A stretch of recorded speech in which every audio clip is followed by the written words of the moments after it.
para sa mga nagpaplano mag-asawa, anong dahilan? Bakit kayo papasok sa ganong relasyon? Para naman sa ating mga may asawa na, ano pa ba ang layon ng ating kasalukuyang pagsasama? Kaya ito na pag-uusapan sapagkat marami ng buhay, may asawa na miserable. Nakakalungkot po na pati yung mga nagpaplanong pumasok sa pag-asawa ay pinapangunahan kagad ng maraming kabalahan at sakit ng kalooban. Andun yung kaguluhan na hindi alam ang gagawin. Yung hinahangad natin na langit sa lupa ay para nagiging impyerno sa lupa. Tulungan tayo ng Diyos na maipamuhay, maintindihan natin lahat kung ano talagang plano at layunin ng pag-aasawa. Of course, ang standard ay yung nakasulat sa kasulatan.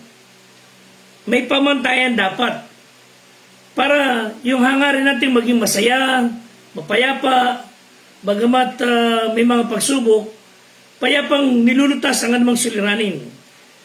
So, ang talata po na pwede natin simulan ay nasa Genesis 2:18 at sinabi ng Panginoong Diyos, hindi mabuti na ang lalaki ay mag-isa. Siya ilalalang ko ng isang katulong niya. So, layon talaga ho ng Diyos na magkaroon ng kasama ang lalaki na mapangasawa. Pero kung ayaw naman po ng tao na mag-asawa, hindi naman po pinipilit. Pero ang paalala lang po ng Diyos sa 1 Corintios 7:9, ngunit kung sila hindi makapagpigil, ay magsipag-asawa, sapagkat magaling ang mag-asawa kaysa magningas ang tita. Parang di magkasala at kung sino-sinong pinapatulan. Alam kasi ng Diyos yung karakas ng laman ng tao, mas safe ng tao ay magkaroon siya ng kabiyak. Na sa loob ng pag-asawa, in the bond of marriage, hindi po nagkakasala ang pagmamahala na ginagawa ng couple. Ang gusto lang po ng Panginoon sa 1 Corinthians 7:39, kung po pwede nga lang talaga at mamarapatin nating lahat, mag-asawa tayo sa Panginoon. Ibig sabihin, may takot sa Diyos. May pagkakilala sa Panginoon. Para ho mas less ang konsumisyon. Efesos 5:31, dahil dito iiwan ng lalaki ang kanyang ama't ina, makikisama sa kanyang asawa at ang dalawa ay magiging isang laman. So lalaki at babae, pinagkaisa ng Panginoon, magsasama sila and they will become one flesh. So itong katotohanan ito, mapag-uusapan natin, maunawa natin ay ng plano, ano yung layo ng Diyos sa pag-asawa. Let me give you the following statement. Una, marriage is God's idea. Galing po sa Diyos. And it happens by God's design. Ang pag-asawa ay dapat tinitingnan nating ititipan.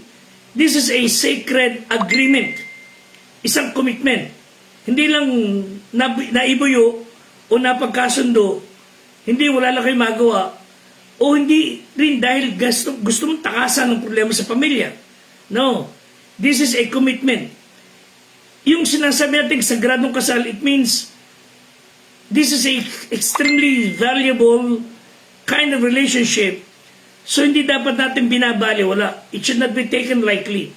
Itong tipan na ito ay naglalayon na within the bond of marriage, both the husband and the wife should enhance yung kakayahan ng bawat isa. Hindi titirahin ang isa't isa, kundi palalaksin ang isa't isa. And andun dapat yung protection, andun dapat yung provision. In the same way that God's covenant sa ating mga nilalang niya, He wants us to be united to Him and He would enhance us by His grace. And we will be protected by His presence. And He will provide us with His goodness. So yung marriage nating mga may asawa sa ating kabiyak should be a source of enhancement. you are creating the best version of yourself for protection, for provision. So Mark chapter 10, 7 to 8, for this reason, a man will leave his father and his mother and be united to his wife, and the two will become one flesh. So hindi na sila dalawa, magiging isa na sila. Second statement. So hindi lamang marriage is God's idea, it happens by God's design. Second, love is not only an emotion, love is a decision. It's a consecrated attitude na iniaalok natin sa ating kabiyak o magiging kabiyak. And ino-offer din natin sa Panginoon as part of our sacred agreement na, Panginoon, I will offer my love sa iyo bilang tugon ko sa pag-ibig mo sa akin.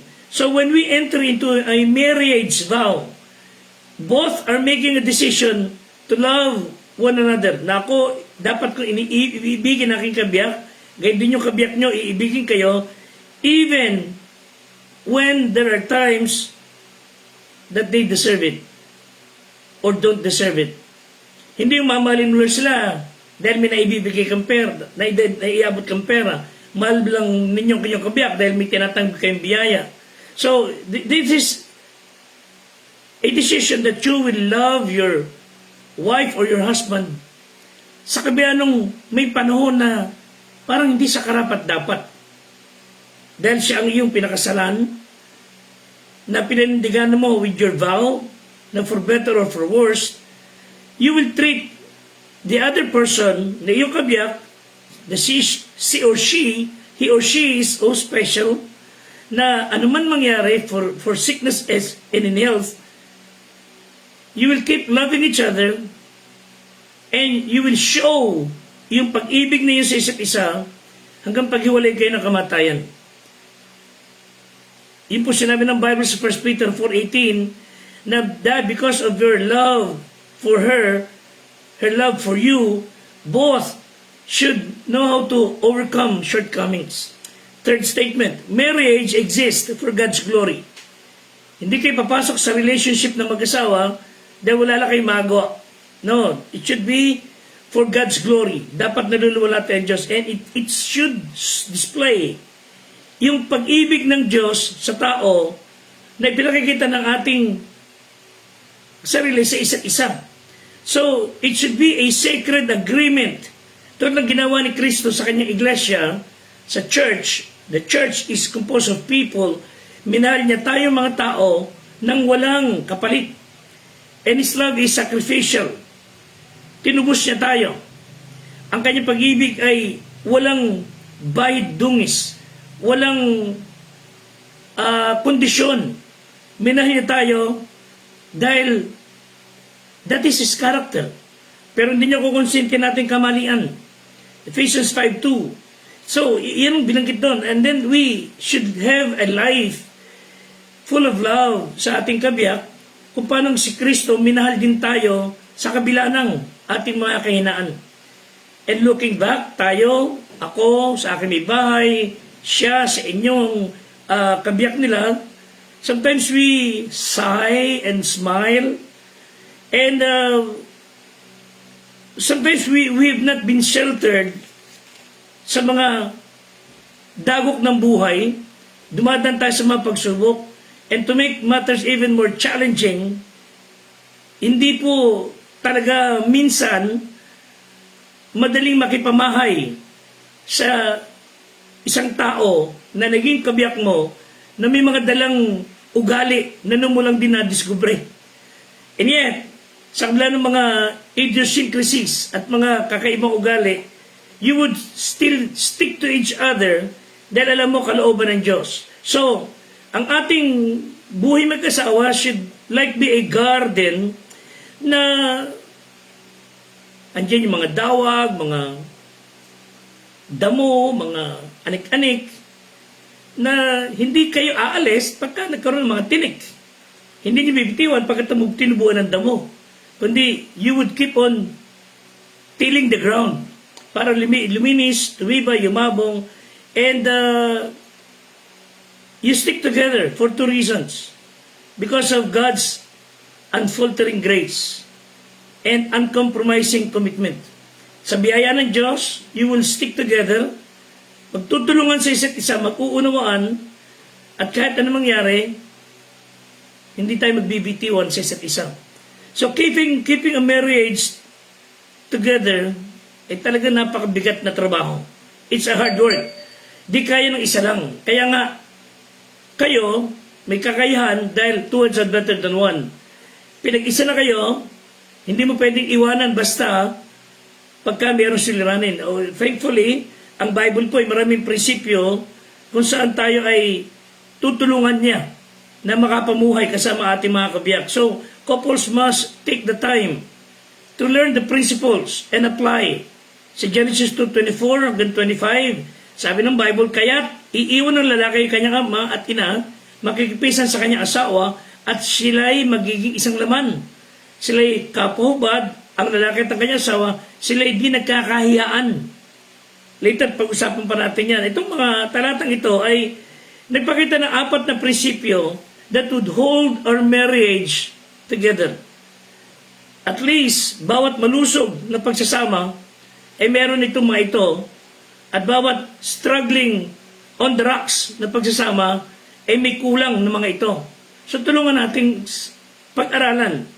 Alamin natin, apply natin these principles to have an even more stronger marriage, full of wisdom, full of respect. Una, dapat andun yung principle of severance. Yung pagputol ng ugnayan ng anak sa magulang, pag sumama ka na sa asawa mo, it should be your life to the husband.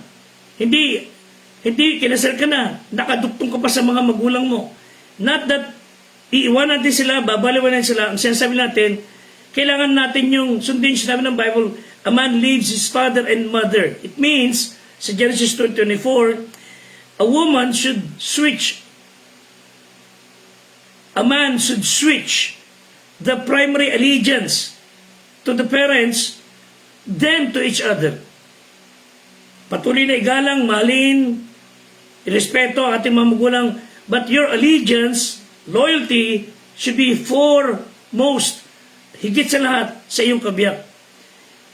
So, patuloy na, gagabay ang magulang, patuloy na alalay, pero pagka may suliranin, hindi sila kagad ang tatakbuhan. Silang mag-asawa, tayo mag-asawa, ang magtutulungan. So severance here means that the husband and the wife no longer look to the mom and dad to meet their needs. They must look one to another. May asawa ka na, doon ka umasa sa asawa mo, doon ka una magpakita ng loyalty. So they need to put each other first. Pag sila na ang bumukod, no guarantee na laging andito ng mga magulang. Pero dapat matutong bumukod ang mag-asawa. Mabuhay ng sarili. Pangalawa, permanence. Sa verse 24. So more likely, tayo ay, nung umiwalay sa ating mga magulang, dahil tayo nag-asawa na, para tayong idinikit. So, such glue fuses two pieces of wood together. Permanente kayong magkasama, magkatikit.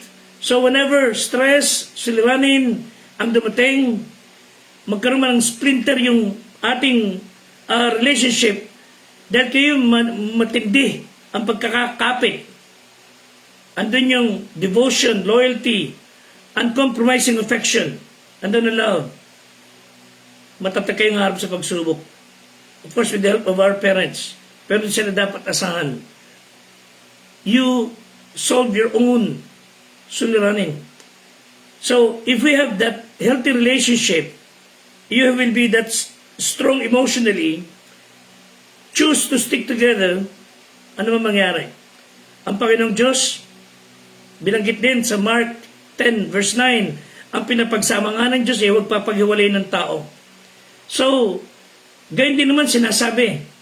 Bakit? Sapagkat ang Panginoon ay naging saksi sa iyo at sa asawa ng iyong kabataan na ginawan mo ng paglililo.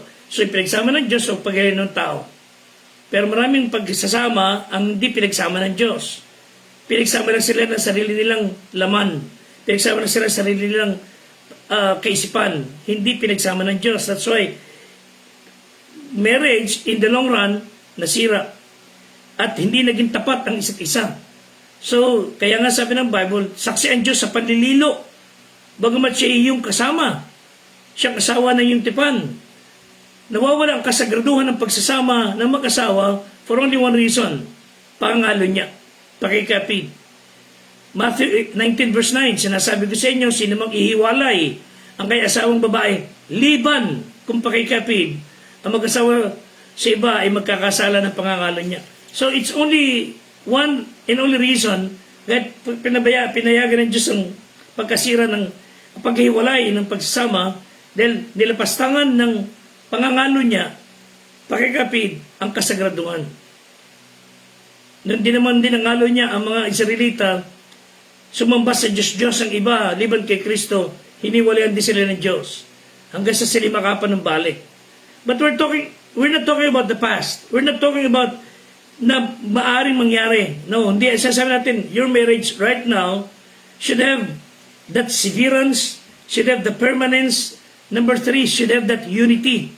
So you'll become one flesh. Dapat kayo ay duet, hindi in duel.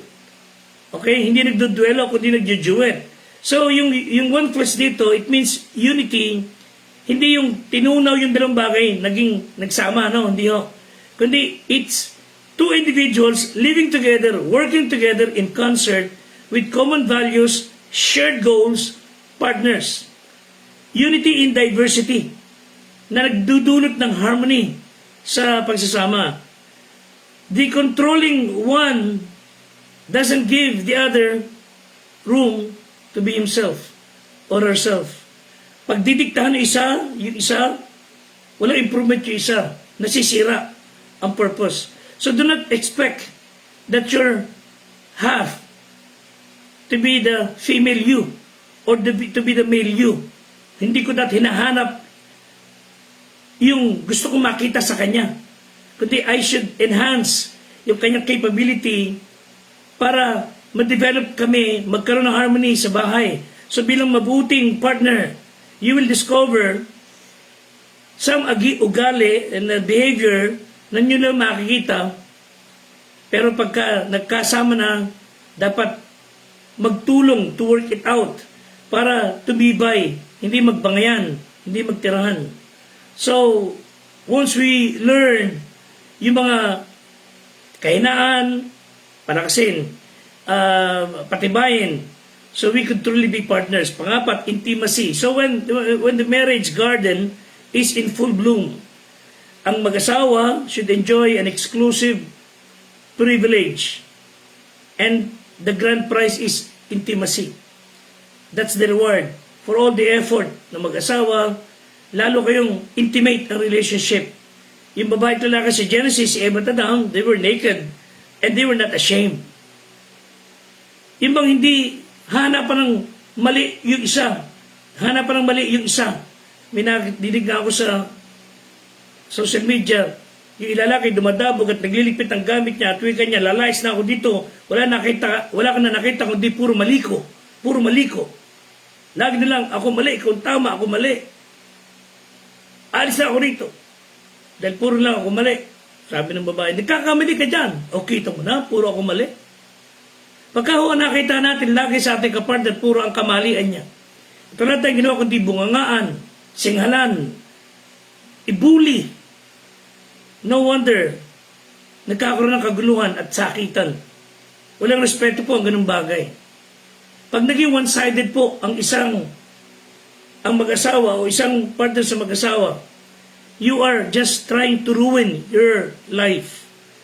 Lalong hindi rin dapat na tayo ay self-conscious na lagi na lang ako. Paano ko. Why not start thinking of paano siya? Paano ko siya mapapasaya? Paano ko siya maigagalang? Paano ko siya irespeto? Kung yun ang ugali ng isa't isa, magiging mas matibay. Etong si Eva at Adan, Sabi ng Bible, hindi sila nahiya. They have no fear of ridicule, no embarrassment, hindi binabastos, hindi binahuwalang niya, lalo sa harapan ng ibang tao. And isipin natin mabuti. Each was entirely focused on the delight and pleasure of each other. So, hindi self-interest ang dapat maganap, kundi the interest of the other, yung kapartner. So, let me warn you, all of us, pagka ang pagsasamay nagsisikap maging matibay, matatag, the enemy Satan will always be there para sirain. He will do everything to strip your marriage happiness. Wasakin, pag-awayin, at sirain yung forever Valentine natin. So the challenge is, tune up your marriage life. Maraming mag-asawa ngayon, they don't have magnificent marriage, they have mediocre and miserable kind of life. Oh God, help us na huwag natin payagan ng diablo na pakailaman natin tahanan if we allowed him na mag-instill ng duda, disrespect, pang-aasar, pang-ookray, panglalait sa ating kabiyak o siya sa atin. The devil just made a trophy out of us. Napakadali niya sa akin ng simbahan, school, buong bayan pag winasak niya ating tahanan. So Satan will always attack us. So let's be reminded, we have the weapon, the Word of God, at ang Diyos na nakaabang lagi para tayo ay humingi ng tulong. Let me give you two things finally. What can the husband do to really accomplish the purpose and plan of God sa pagsasama? One, give your wife leadership. Ephesians 5:23, ang lalaki ay pangulo ng kanyang asawa, gaya man ni Kristo na pangulo ng church. Tayo mga bahagi ng church, hindi reliyon ha. Tayo bahagi ng church ng Panginoon, which is His body. Siyang ating ulo, yung ang lalaki, siyang ulo ng kanyang asawa. So, ingatan natin, si Kristo po ang Panginoon at Hari, hindi sa diktador. Gayun din po sa ating tahanan. Husband should never be a dictator, lalo naman ang babae. No way. And Jesus never makes us or force us to do anything. So, do we have difficulty in leadership?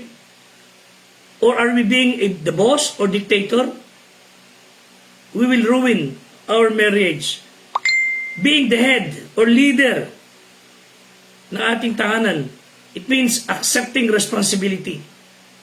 Leader ka, you should be the one leading. Payapa, pamumuhay, provision, lahat. Accepting the responsibility. Secondly, not only give love, give your partner, your wife, love.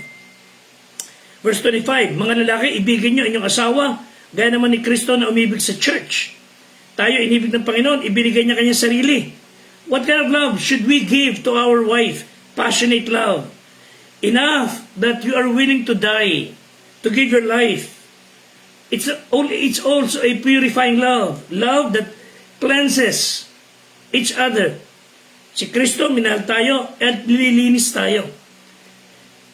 No, nothing should be allowed to destroy the trust ng isa't isa.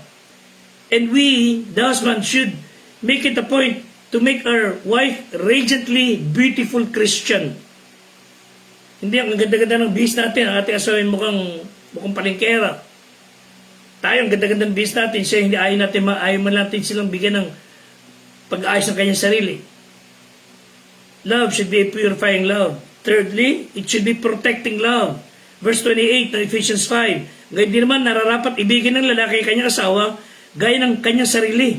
Ang umiibig sa kanyang sarili asawa ay umiibig sa kanyang sarili. So, we ought to love our wife as we love our own self.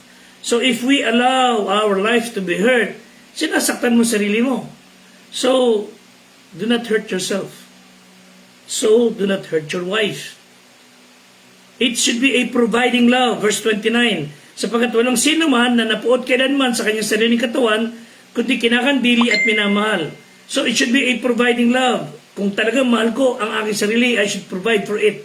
So kung mahal ko ang kabiyak na siyang aking katawan, I should be willing to provide and meet her need physically, emotionally, spiritually.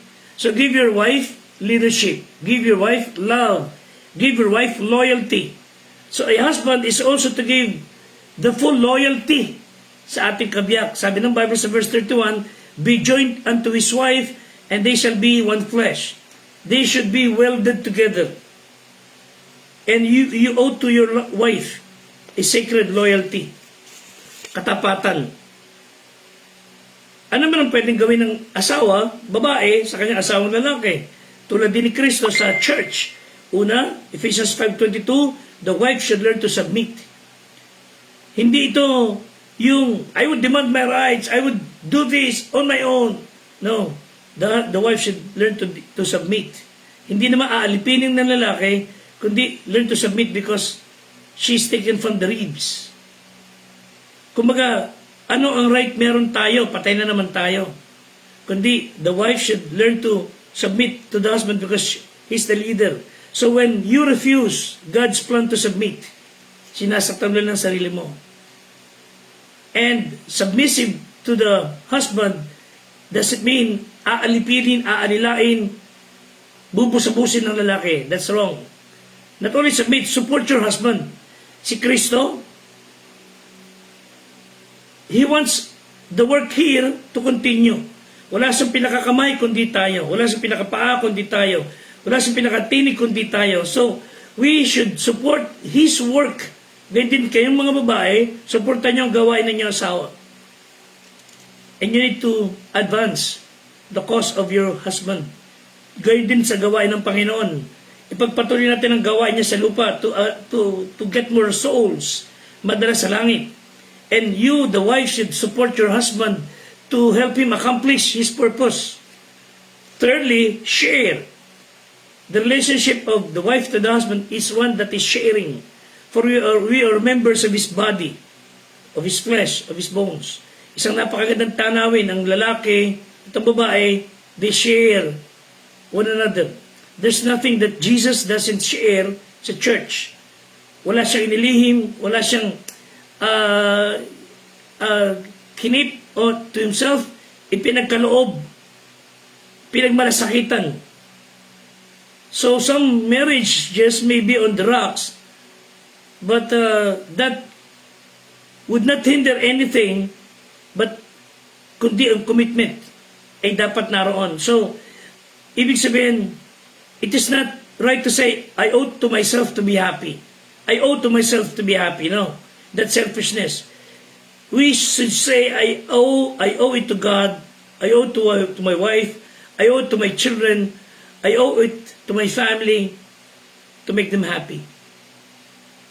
Be the one to make them happy. And God will help us. And find ways to work it out. Ng ating marriage should be full of grace, full of protection, and full of provision. And you owe to yourself and to God a magnificent Christ-honoring marriage. Tulungan tayo ng Diyos. Walang perfect marriage, pero meron tayong perfect God. Walang perfect marriage. Two imperfect individuals, man and wife, nagsama, but they could have a perfect harmony sa mata ng Diyos. Again, may God help us. And may God give you peace. God bless us all. Until next time. Maraming salamat po.